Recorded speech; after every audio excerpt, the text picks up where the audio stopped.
மக்கள் கிட்ட எடுத்து சொல்ல முன்பு நாம் என்னவெல்லாம் செஞ்சிருக்கோம் முதல்ல நமக்கு தெரியணும். கடந்த 5 ஆண்டு காலத்துல சென்னைக்கு எவ்வளவோ செஞ்சிருக்கிறோம்.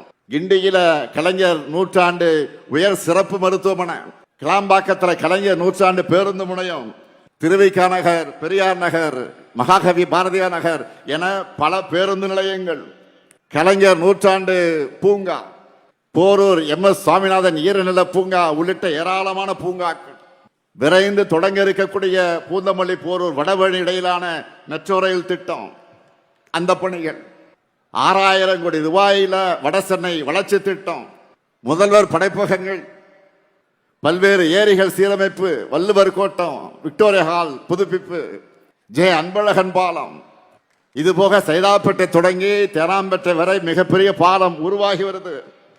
கிண்டி வேளச்சேரி மேம்பாலத்திற்கு அடிக்கல் நாட்டி இருக்கிறோம். மத்திய கைலாஷ் மேம்பாலம் விரைவில் வருகிற 15ஆம் தேதி திறக்க போறோம். கிண்டியில குழந்தைகள் மருத்துவமனை அமைக்க அடிக்கல் நாட்டி இருக்கிறோம். மேலும் பிராட்வே பல்முனை போக்குவரத்து மையம், 27 மாடி சென்ட்ரல் டவர் கட்டடம், குத்தம்பாக்கம் பேருந்து நிலையம், கிண்டி சுற்றுச்சூழல் பூங்கா, கலைஞர் கன்வென்ஷன் சென்டர், உலகத்தரத்திலான விளையாட்டு நகரம்னு அடுத்தடுத்த திட்டங்களும் ப்ராசஸ்ல இருக்கு.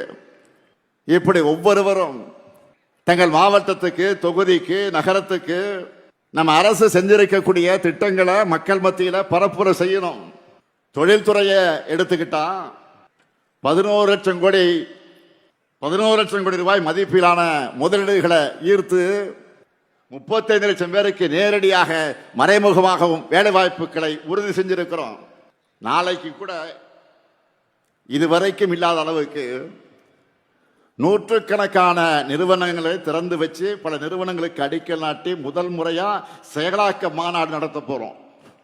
நாளைக்கு அதிமுக ஆட்சியில 10 ஆண்டு காலமாக படு பாதாளத்தில் கிடந்த தமிழ்நாட்டின் வளர்ச்சியை 11.19% இரட்டை இலக்கை வளர்ச்சியாக உயர்த்தி இருக்கிறோம்.